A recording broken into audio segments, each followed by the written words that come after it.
नमस्कार, मैं हूं doctor Suhas MD PhD Ayurveda doctor from Yukti herbs multi speciality Ayurveda Panchakarma hospital. आपके सामने आप देख पा रहे हो कि मेरे सामने दुर्वा है, जो कि बड़ी ही प्राचीन और ग्रंथों में बड़ा अच्छा खासा वर्णन किया गया है। आपने इसके बारे में बहुत जगह सुना होगा, पढ़ा होगा और बहुत सारी यूट्यूब की वीडियोज में इसके गुणों के बारे में जाना होगा। किस डिजीज में काम करती है इसके बारे में भी आपने बहुत सारी जगहों से पता किया होगा। पर मैं आज इसके बारे में आपको कुछ विशेष जानकारी देने जा रहा हूँ। अगर इस वीडियो को अगर आप सेव करके रखते हो तो ये भविष्य में आपको दुर्वा का किस डिजीज में यूज करना है, किस प्रकार से यूज करना है और हम कहाँ से वो दुर्वा कलेक्ट करें, इसके बारे में आपको डिटेल में जानकारी प्राप्त होगी। तो आज का वीडियो बड़ा इंपॉर्टेंट है, तो अंत तक जरूर देखिए। ये जो दुर्वा है इसे आयुर्वेद में भी बहुत ज्यादा माना गया है, ग्रंथों में भी इसका बहुत वर्णन किया है। उसी के साथ साथ एक इसका बड़ा ही ऐतिहासिक मतलब हिस्टोरिकल एस्पेक्ट है। इस दुर्वा को हम अगर देखा जाए तो बहुत सारे युद्धों में भी, कोई भी लड़ाइयाँ जब होती थी पुरातन काल में, उस समय में भी इस दुर्वा का पेस्ट मतलब इसके पूरे ही पौधे का ये फुल प्लांट यूज में आता है। उसको पीस के उसका जो पेस्ट किया जाता है वो वुंड हील करने के लिए लगाया जाता था। मतलब आप सोच लीजिए कि पुरातन कालों में भी जो होने वाले युद्ध है उनमें भी ये दुर्वा का इस्तेमाल किया जाता है। इस वजह से ये बड़ा ही ज्यादा प्रचलित है और बहुत ज्यादा वर्णित है बहुत सारे ग्रंथों में। उसी के साथ साथ आपको पता ही होगा गणेश जी का ये फेवरेट हर्ब है, भगवान गणेश जी का, तो इसका एक स्पिरिचुअल एस्पेक्ट भी है। उसी के साथ साथ बहुत सारे जगहों पे हम दुर्वा का इस्तेमाल कर सकते हैं। उसी के बारे में आज आपको मैं डिटेल जानकारी देने जा रहा हूँ। उससे पहले मैं आपको एक इम्पॉर्टेंट बात बताने जा रहा हूँ कि दुर्वा ये जो हमारा हर्ब है ये मोस्टली कहाँ पाया जाता है, किस तरीके से यूज करना चाहिए, इसके ऊपर बहुत ज़्यादा इम्पोर्टेंस है। अब फॉर एग्जांपल बहुत सारे लोग बिल्डिंग्स में रहते हैं, कॉम्प्लेक्सेस में रहते हैं, जहाँ पे कोई 15वें माले पे रहता है, कोई 20th फ्लोर पे रहता है, तो उन लोगों को योग्य प्रमाण में दुर्वा प्राप्त नहीं होती। और जो लोग केवल कुछ वीडियोस देख के या फिर कहीं पे पढ़ के दुर्वा का जूस का या फिर पेस्ट का इस्तेमाल करते हैं, वो कुछ लोगों के लिए बड़ा ज़्यादा हानिकारक भी होता है और उसके साइड इफेक्ट्स भी उत्पन्न हो सकते हैं।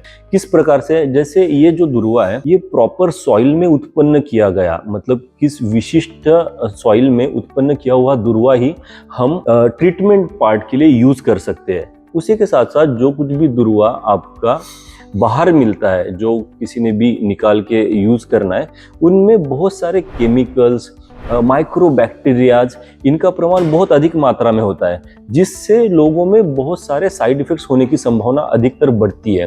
पर लोग इसके ऊपर विशेष ध्यान नहीं दे पाते हैं। उसको नॉर्मली पानी में डिप करके उसका मॉर्निंग में जूस बना के उसको पीने के लिए इस्तेमाल करते हैं। It is not healthy for you, it will give you a multiple side effects. तो इस दुर्वा का किस प्रकार से यूज करना है, किस जगह से कलेक्ट करना है और आयुर्वेद में ऐसे कौन से हमारे कल्प है जिसमें दुर्वा का यूज किया है, सो दैट आपको इतनी परेशानी ना उठानी पड़े, उसके बारे में आपको आज मैं और ज़्यादा डिटेल बताने जा रहा हूँ।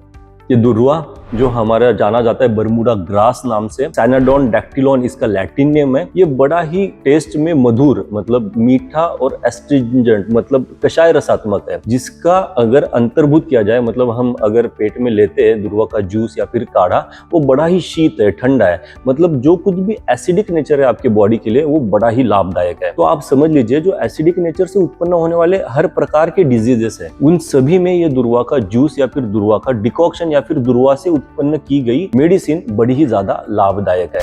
तो इस प्रकार से अगर आपको दुर्वा प्राप्त होता है अच्छे सॉइल से निकला हुआ, तो आपको इसको एक मुट्ठी की मात्रा में कलेक्ट करना है। मतलब वो पूरा ही दुर्वा का प्लांट यूज होगा, उसको कलेक्ट करना है, उसको बहते हुए पानी के नीचे धोना है, टैप वाटर के नीचे धोना है। उसके बाद ये फिर से गर्म पानी में डिप करके अच्छे से धोना है। इसको धोने के बाद आपको वो दुर्वा निकाल के 50 ml मात्रा में पानी लेना है, उसको आप ग्राइंडर में डाल के उसको अच्छे से ग्राइंड करना है। उसके बाद उसको छान के सुबह और शाम ये 2 काल में आपको सेवन करना है। इस प्रकार का दुर्वा का जूस अनेक प्रकार की बीमारियों में काम करता है। मुख्यतः पित्त दोष के वर्धन हुए, मतलब एसिडिक नेचर जैसे बढ़ता है किसी में, उनमें, और रक्त दुष्टि मतलब जिसमें ब्लड इंप्यूरिटी की वजह से होने वाली बीमारियां हैं, उन दोनों अवस्था में ये दुर्वा का जूस बहुत ज़्यादा लाभदायक है।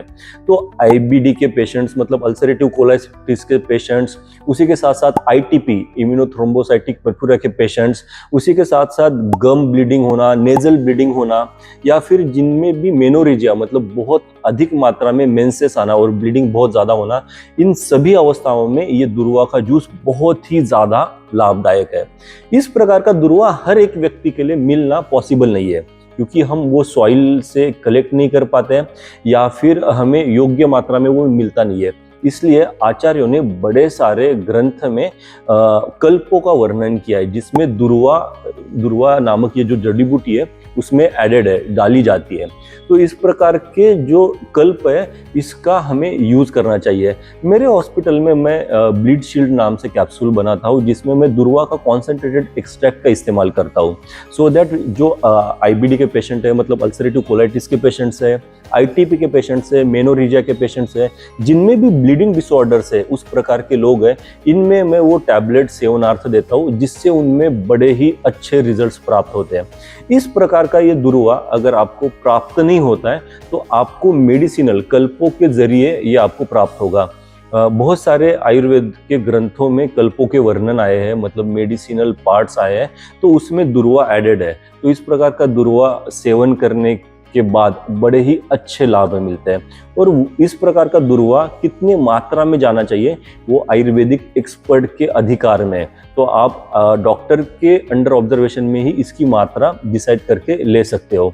अगर आपको ये अच्छे सॉइल से प्राप्त होता है तो इसकी जूस की मात्रा मैंने जैसे बताई आपको 50 ml सुबह शाम लेनी है, ये आप सेवनार्थ यूज कर सकते हो, जिससे आपका एसिडिक नेचर शरीर में बढ़ा हुआ उष्णता, गर्मी, ये बहुत जल्दी कम हो जाएगी, क्योंकि इसके रस में मधुर रसात्मक है, ये स्वीट है, ये कषाय रसात्मक है। एस्ट्रिंजेंट होने के कारण ये रक्तों बहने वाले रक्तों को रोकने में बड़ा ज़्यादा हेल्प करता है। उसी के साथ साथ ये वीर्य में शीत वीर्यात्मक है, मतलब कोल्ड है, जिससे वो बड़ा ही ठंडा रखता है, आपके शरीर की उष्णता के लिए बड़ा ही ज़्यादा लाभदायक है। इस प्रकार का दुर्वा आपको बाहर सॉइल में प्राप्त नहीं होता है, तो हम मेडिसिनल पर्पज से या फिर मेडिसिनल एस्पेक्ट से उस पेशेंट को प्रोवाइड करते हैं। आज के लिए इतना ही।